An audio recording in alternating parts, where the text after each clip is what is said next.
नमस्ते प्रणाम। मैं हूँ संजू यादव। सभी दीदी बहनी का स्वागत है। दीदी बहनी भैया भाभी माई बाबू चाचा चाची आप लोगों के बीच में आज संजू यादव एक ऐसी सच्ची घटना पर दर्द भरा गीत लेकर के आई हूँ जिसे सुनकर के आप लोगों के आंखों से आंसू छलक जाएगा और पैर पैर तले ज़मीन जो है कि खिसक जाएगी। तो आप लोग अंदाज़ा लगा सकते हैं दीदी बहनें कि इस गीत में कितना दर्द भरा होगा। अब देखिए कि अगर माता पिता बेटी हो या बेटा हो डांटेंगे, उनको चिल्लाएंगे तो उनके हक के लिए चिल्लाएंगे, उनकी अच्छाई के लिए चिल्लाएंगे। और देखिए वहीं पे एक राजेश नाम का फौजी जवान है और माता का नाम है दीदी बहनी कोमल। राजेश और कोमल माता पिता हैं। उनके एक बेटी है जिसका नाम है कविता, उनकी उम्र है 24 साल। बेटा का नाम है अर्जुन जिनकी उम्र है 20 साल। बेटा और बेटी को लेकर के पति और पत्नी दिल्ली शहर में रहते हैं और वहीं पे उनकी पढ़ाई लिखाई होती है। और माता पिता का सपना होता है कि हमारी बेटी पढ़ लिख कर के कोई अधिकारी बनेगी, अपने ससुराल चली जाएगी, रह जाएगा हमारे साथ हमारा बेटा। तो वो भी अच्छे से पढ़ाई लिखाई करेगा, वो भी अपने पद पर हो जाएगा, तो हम लोगों का जो है कि बुढ़ौती अच्छे से पार हो जाएगी। पर बेटी तो पढ़ने में अच्छी है, वो अपना जो है कि आईपीएस की तैयारी कर रही है, पर बेटा जो है कि खेल कूद में अपना मन लगाए फिरता है, पढ़ाई से मुंह मोड़ लेता है। और इसी बात का टेंशन माता पिता को रहता है, तो कभी कभी माता पिता उनको डांट देते हैं उनके दोस्तों के सामने। वही बात बेटा को घाव बन करके मन में बैठ जाती है कि माता पिता तो बहन को ज़्यादा प्यार करते हैं, हमको कम करते हैं। ऐसा ना हो जाए कभी कि पूरी जो है कि जायदाद बहन के नाम कर दें, हमको कुछ नहीं मिलेगा। यही उसके मन में पाप बैठ जाता है दीदी बहनी। और कैसे कैसे अपने माता पिता बहन का कत्ल करता है, आप लोग हमारे गीत के माध्यम से जाने सुने। और आप लोगों की क्या राय है कमेंट बॉक्स में ज़रूर बताएं।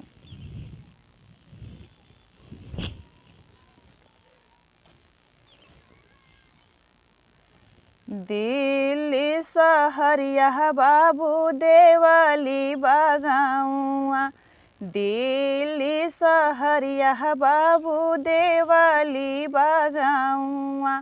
सच्ची बाटी ओही क घटनवाना, ओही कई बा सच्ची घटनवाना। 4 दिसंबर बाबू 6 बजत रहल, 4 दिसंबर बाबू 6 बजत रहल। गिरी गईनी 3 ठेला सियाना, गिरी गईली 3 गोला सियाना। हत्या करे वाला रहल नहीं तनक बेटउआ, हत्या करे वाला रहल नहीं तनक बेटउआ। दूसर नाही रहल दुश्मनवाना, दूसर केहू ना बह दुश्मनवाना। बाबू राजेश रहल नहीं कोमल महतरिया, बाबू राजेश रहल नहीं कोमल महतरिया। रहत रहल दिल्ली ऐसा, रहत रहल दिल्ली ऐसा हरियाणा। माइया के कोखिया में दुई गदेलवा, एक बिटियावा एक बेटउआना। कोमल माई के कोखिया में दुई गदेलवा, एक बिटियावा एक बेटउआना। बिटिया क नमवा माई रखली कविता, बेटवा क रखली अर्जुनवाना। बिटिया कै नमवा माई रखली कविता, बेटवा कै नाम रखली अर्जुन नाम। पिता राजेश रहलै फौजी हो जवानवा, पिता राजेश रहलै फौजी हो जवानवा। होई के रिटायर बाबू आयल रहलै घरवा, भरल पूरल रहल परिवारवा ना, हंसत खेलत रहल परिवारवा ना। IPS कै नौकरिया पावै बदे बेटी करत रह पढ़ैया, IPS कै नौकरिया बदे बेटी करेली पढ़ैया। कहीं बन के देखब अधिकारिया ना, कहीं बन के देखब अधिकारिया ना। माई बाबू कविता से बड़ा खुश रहल, माई बाबू कविता से बड़ा खुश रहल। बेटा घूम रात दिन बहरवा ना, बेटा घूम रात दिन बहरवा ना। हमारे से ज़्यादा माई बाबू कविता के मान, हमसे ज़्यादा माई बाबू कविता के दुलार। हम के ना करें उतना प्यारवा ना, हम के ना करें उतना प्यारवा ना। माई बाबू डांटे हमके दोस्तन के समानवा, माई बाबू डांटे हमके दोस्तन के समानवा। हमारो ना कौनो अधिकारवा ना, हमारो ना कौनो अधिकारवा ना।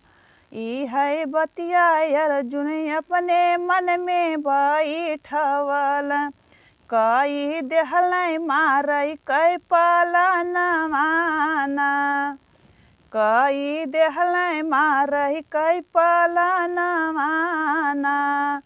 खोजतै सोचत पवलै बाबूजी कै छुड़िया, खोजतै सोचत पवलै बाबूजी कै छुड़िया। फिक्स कैलै मारै वाला डेटवा ना, फिक्स कैलै मारै वाला डेटवा ना। 4 दिसंबर सालगिरह वाला दिनवा, दिन रखलै ओही दिन पपिया ना। उसी दिन राजेश और कोमल के शादी का सालगिरह था 4 दिसंबर को। उसी दिन बेटवा उन्हें जान से मारने का जो है कि डेट फिक्स कर देता है। आगे चलिए देखते हैं दीदी बहनी क्या होता है, गीत के माध्यम से जानें। 4 दिसंबर बाबू सुबह का घटनवा, हाथी लेहलै पपिया परनवा ना, हाथी लेहलै पपिया परनवा ना। जब पापी छुड़िया रखलै बहिनी के गटैया, जब पपिया छुड़िया रखलै बहिनी के गटैया। खुली गईली बहिनी कै आँखिया ना, खुली गईली बहिनी कै आँखिया ना। बोलही कै मुकवा नाही देहलै बीरनवा, बोलही कै मुकवा नाही देहलै जे पपिया। रेती देहलै बहिनी कै गर्दनवा ना, रेती देहलै बहिनी कै गटैया ना। रेती देहलै बहिनी कै गटैया ना, बाहिनी के मारी के पहुँचल बाबूजी के लगमा। रेती देहलै उनहु कै नटैया ना, रेती देहलै उनहु कै नटैया ना। हथवा में छुड़िया लेके जोहत रहल पपिया, जब माई खोली है केवड़िया ना। हथवा में छुड़िया लेके जोहत रहल पपिया, जब माई खोली है केवड़िया ना। बोलै खुलतै केवड़िया धैलै माइया कै मुड़िया, रेती देहलै माई कै जे मुड़िया ना। बोलहु कै मोकवा नाही देहलै जे पपिया, हती लेहलै माई कै परनमा ना। 10 मिनट पापी लसिया तरे बैठल, 10 मिनट बैठल पापी लसिया के लगमा। फिर पापी निकलल बहरमा ना। दीदी बहनी बहरे निकल के टोला मोहल्ला के कैसे सुनावत हुआ, अपने माई की आवाज़ लगावत हूँ कि हे माई हम जात हई घूम गार्डन में, आके केवाड़ी बंद कर दिया। फिर पापी निकलल बहरमा ना, बहरे निकल के पापी माई के बोलाव, कहे हम जात बाड़ी बहरमा ना। बंद करा माइया हो अपन दरवाजवा, हम त जात बाटी जे बहरमा ना। 1 घंटा बाद पापी आई गयल घरमा, रोवही कै करेला नाटकवा ना। रोवही करेला नाटकवा ना। सुनी के रोवाई जुटी गई पड़ोसिया, पाँव तरे खिसकल जमीनिया ना। ई है हो खबरिया पापी थानावा प देहल। जब पास पड़ोस के लोग जुड़ जाते हैं दीदी बहनी, वह पापी बेटा खुद थाने पर फ़ोन लगाता है और कहता है कि आइए जल्द से जल्द आइए साहब लोग, यहाँ हमारे मम्मी पापा बहन का खून हो गया है। वहाँ से अधिकारी आते हैं, घर में जाते हैं, देखते हैं कि सारी जो है सामान है अपने जगह जगह पर अस्थिर है। तो मन में विचार करने लगते हैं अधिकारी कि यहाँ तो न कुछ टूटा है, न फूटा है, न कुछ लूटा गया है, फिर यह हत्या हुई तो हुई कैसे। तो अधिकारी लोग जो है कि छानबीन करते करते जो है कि कातिल तक पहुंच ही जाते हैं। तो आप लोग गीत के माध्यम से जाने सुने। ई है हो खबरिया पपिया थानावा प दिहल, आई गइल घरे अधिकारिया ना। जब अधिकारिया गइल घर के भीतरिया, नाही भयल रहल कौनो चोरिया चकरिया ना। कुल हो सामनिया जगह जगह पर रहली, मनामा में उठे लागल बतिया ना। मनामा में उठे लागल शक कै बिचरवा, छानबीन करेल दरोगवा ना। छानबीन करेल दरोगवा ना। जहाँ पपिया धोले रहल खूनवा कै हथवा, जहाँ पपिया धोले रहल हथवा क खूनवा, मिली गईल पुलिस के सबूतवाना। सख्त होई प्रशासन पूछे यार अर्जुन से बतिया, पापी देहल डरिया से बताई ना। सख्त होई प्रशासन जब पूछे लागल बतिया, देहल पपिया सच सच बताई ना। माई बाबू बहिनी के ढेर मानत रहल, माई बाबू बहिनी के ज़्यादा मानत रहल। एही से कैली उनकर खून माना, एही से कैली उनकर खून माना। ले चला साहेब हमके डाला जेल खानावा, तानी को ना बाटे हमके गमवाना, तानी को ना हुए हमके गमवाना। तो बताइए कि दीदी बहनी, अब माता पिता का थोड़ा बहुत भी अधिकार बेटी के ऊपर नहीं है, बेटा के ऊपर नहीं है कि कौन से गलती माता पिता की थी जो दोस्तों के सामने डांट दिए कि बेटा पढ़ाई लिखाई पर ध्यान दो, खेल कूद नहीं काम में आएगा, पढ़ोगे लिख कर पढ़ लिख कर के जो है कि अपना भविष्य संवारोगे, अच्छा खासा नौकरी मिल जाएगा, तो हम लोगों का जो है कि सपना भी साकार हो जाएगा, बेटी पढ़ने में अच्छी है उसी तरह से आप भी पढ़ो लिखो।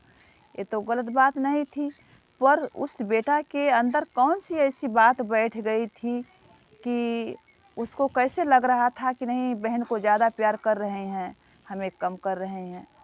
पर बेटी हो या बेटा हो, हम आप लोगों से ही बात कहना चाहते हैं, माँ तो माँ होती है, माँ किसी से कम और ज़्यादा प्यार नहीं करती है, बस उसका स्वभाव माँ को जो है कि बच्चों का जो भी स्वभाव होता है अच्छा खासा, उस पर माँ बाप जो है कि खुश होते हैं। अगर जैसा आप लोगों का व्यवहार अच्छा होगा तो माता पिता भी खुश होंगे। तो आप लोग प्लीज़ ऐसी घटना किसी के साथ मत कीजिएगा अपने माता पिता के साथ, क्योंकि माता पिता माई बिछौना होली, बाबू होला चादर। जौने कलाई में बहन इतना दिन से राखी बांधत रहनी है, पापी उन्हीं के खून कर दहलस, उन्हीं से नफरत कर दहलस। अरे बहन ते दिन अपने ससुराल चल गल होतीन, सब कुछ तो तोहरा रहल, काहे बदे ऐसा काम कैला बाबू। तो चलिए हम फिर मिलेंगे अगले वीडियो के साथ, तब तक के लिए